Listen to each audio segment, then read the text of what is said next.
El Semillero de Estudios Dogmáticos y Sistema Penal, junto a la organización Mujeres Libres, en representación de la Comisión de Seguimiento al ESI Carcelario, realizó el pasado 11 de abril una visita al COPED Pedregal para revisar las condiciones de alimentación de las internas.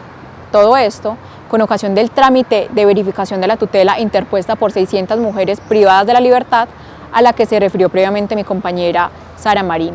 La visita arrojó varios hallazgos sobre la salud de las internas en relación al servicio de alimentación prestado al interior del complejo carcelario.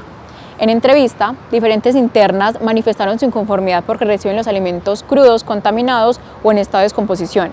Al respecto manifestaron que les han suministrado alimentos como salchichas y mortadelas con moho y gorgojos, arroz crudo o vinagre, papas descompuestas por dentro y cubiertas con tierra, ensaladas con gusanos e incluso comidas contaminadas con sangre y vidrio.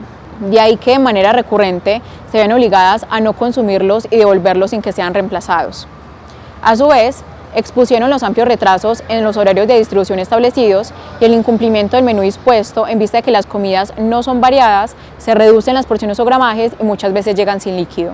De otro lado, se evidenció que es precario el abastecimiento de insumos e implementos de trabajo para las personas encargadas del servicio y reparto de los alimentos. La infraestructura donde se almacena y manipulan los alimentos presenta filtración de aguas residuales e incluso, de acuerdo a lo expuesto por una de las internas entrevistadas, hay presencia de roedores.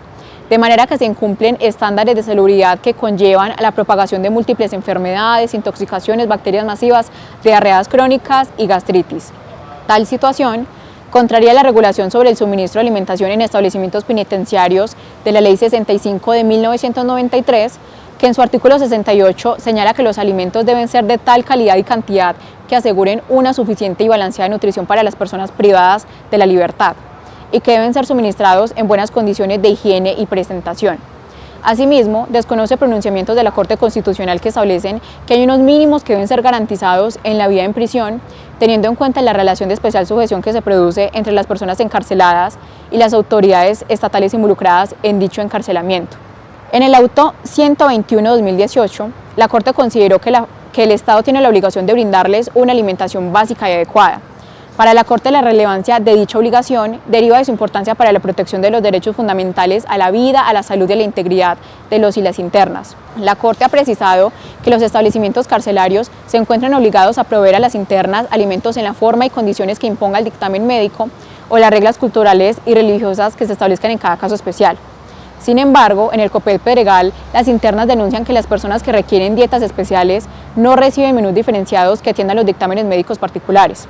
Además, que están expuestas al ayuno prolongado aun cuando esto sea perjudicial para sus patologías. De acuerdo con estos testimonios, en varias ocasiones pabellones se han quedado sin alimentación, faltando incluso los menús de personas con patologías médicas. Hay personas diabéticas que no pueden soportar hambre y no obstante reciben el almuerzo en la noche y la cena en la madrugada. Y en el pabellón de la tercera edad, una señora de 80 años se desmayó del hambre. Una situación que se agrava aún más considerando el reclamo de que tampoco reciben atención médica ni tienen acceso a medicamentos. En la sentencia T-268 de 2017, la Corte consideró que la falta de víveres en la cantidad, calidad y valor nutricional pertinente no solo contribuye a la aparición de enfermedades en los y las internas, sino que también debilita su sistema inmunológico. E incluso en los casos de ausencia total podría considerarse como una modalidad de tortura o trato cruel en contra de lo previsto por la Constitución o en instrumentos internacionales de derechos humanos. De otro lado, en la sentencia T-266 de 2013, la Corte concluyó que el hambre es un trato cruel e inhumano que implica una pena adicional no contemplada en la ley, pues supone un daño a la integridad personal, física y mental de quien la padece. Lo anterior lo reiteró también la Corte en sentencias como la T-388 de 2013, que declara nuevamente el estado de cosas inconstitucional.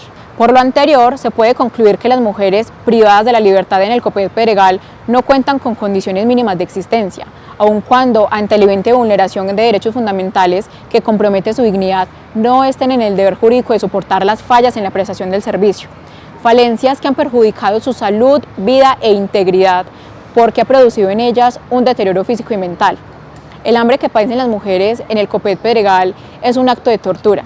De ahí que sea imperativo que las entidades de carácter público y privado que tienen alguna participación en la prestación del servicio de alimentación cumplan efectivamente las directrices constitucionales y se ejecuten debidamente los controles en materia de contratación y veeduría del funcionamiento del servicio para evitar que se perpetúe el estado de cosas inconstitucional.